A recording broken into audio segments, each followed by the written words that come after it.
Assalamualaikum warahmatullahi wabarakatuh.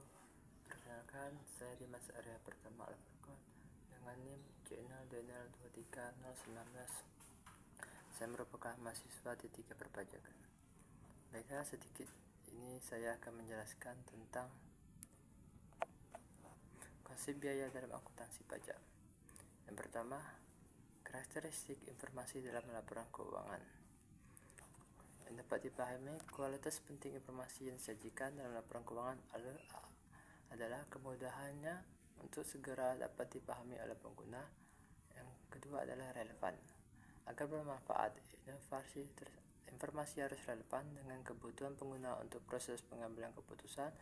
Informasi memiliki kualitas relevan jika dapat mempengaruhi keputusan ekonomi pengguna dengan cara membantu mereka mengevaluasi peristiwa masa lalu, masa kini, atau masa depan, menegaskan atau mengoreksi hasil evaluasi mereka di masa lalu.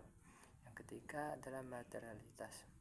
Informasi dipandang material jika kelalaian untuk mencantum atau kesalahan dalam mencatat informasi tersebut dalam mempengaruhi keputusan ekonomi pengguna yang diambil atas laporan keuangan. Yang keempat adalah keandalan. Keandalan agar bermanfaat, informasi yang disajikan dalam laporan keuangan harus andal. Informasi memiliki kualitas andal jika bebas dari kesalahan material dan bias, dan penyajian secara jujur apa yang seharusnya disajikan atau yang wajar diharapkan dapat disajikan. Yang kelima adalah substansi pengguli bentuk.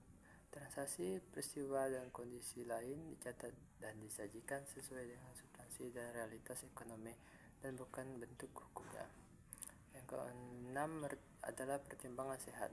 Pertimbangan sehat mengandung unsur kehati-hatian saat melakukan pertimbangan diperlukan dalam kondisi ketidakpastian, sehingga aset atau penghasilan tidak disajikan lebih tinggi dan kewajiban atau beban tidak disajikan lebih rendah. Kelengkapan. Selanjutnya adalah kelengkapan. Agar dapat diandalkan, informasi dalam laporan keuangan harus lengkap dalam batasan material biaya. Selanjutnya dapat dibandingkan. Pengguna laporan keuangan harus dapat membandingkan laporan keuangan entitas antara periode untuk mengidentifikasi kecenderungan, posisi, dan kinerja keuntungan. Selanjutnya tepat waktu. Tepat waktu meliputi penyediaan informasi laporan keuangan dalam waktu pengambilan keputusan. Yang terakhir adalah keseimbangan, biaya dan manfaat. Manfaat informasi seharusnya melebihi biaya penyediaannya. Selanjutnya itu tentang pengertian fungsi dan prinsip. Pengertian biaya.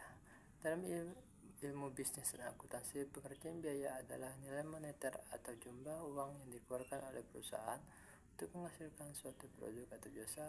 Beban yang dikeluarkan mencakup persediaan bahan baku, tenaga kerja, produk, peralatan, layanan, dan lainnya.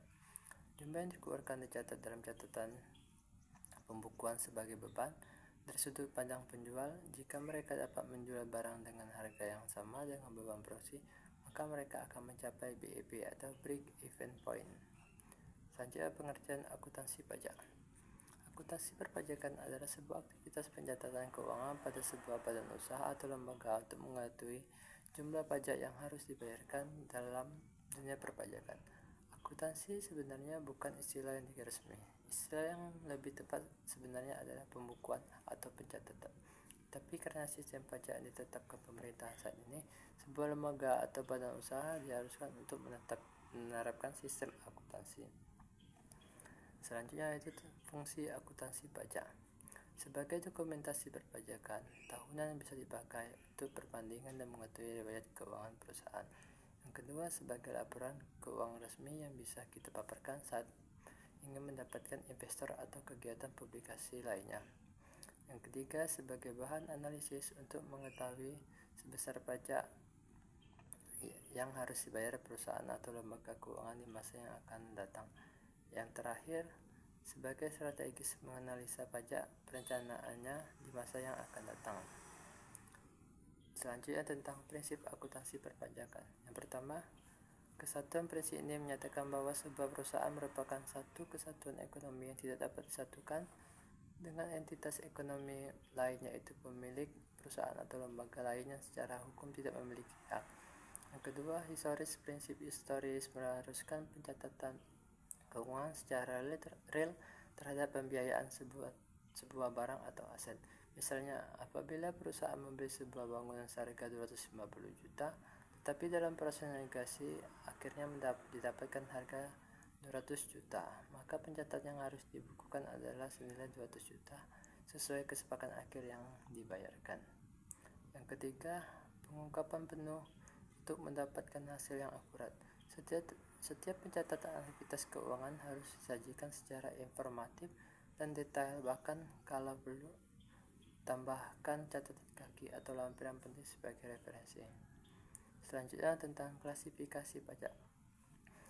Yang pertama, pajak langsung. Pajak ini dikenakan berdasarkan jumlah penghasilan atau kekayaan yang dimiliki sebuah perusahaan atau lembaga. Yang kedua, adapun besarnya telah diatur dalam undang-undang perpajakan. Pajak langsung biasanya harus dibayarkan oleh wajib pajak dan tidak boleh diwakilkan atau dibebankan pada orang atau instansi lain. Yang terakhir, pajak tidak langsung. Pajak tidak langsung adalah pajak yang dibayarkan saat terjadi sebuah transaksi keuangan. Pajak semacam ini bisa diwakilkan atau dibebankan kepada orang lain. Kesimpulannya adalah akuntansi perpajakan adalah sebuah aktivitas pencatatan keuangan pada sebuah badan usaha atau lembaga untuk mengetahui jumlah pajak yang harus dibayarkan. Dalam dunia perpajakan, akuntansi sebenarnya bukan istilah yang resmi. Istilah yang lebih tepat sebenarnya adalah pembukuan atau pencatatan. Tetapi karena sistem pajak yang ditetapkan pemerintah saat ini, sebuah lembaga atau badan usaha diharuskan untuk menerapkan sistem akuntansi.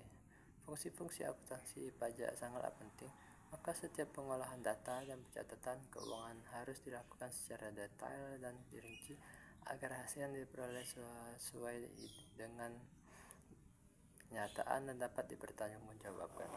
Baiklah, hanya ini saja presentasi dari saya. Saya akhiri. Wassalamualaikum warahmatullahi wabarakatuh.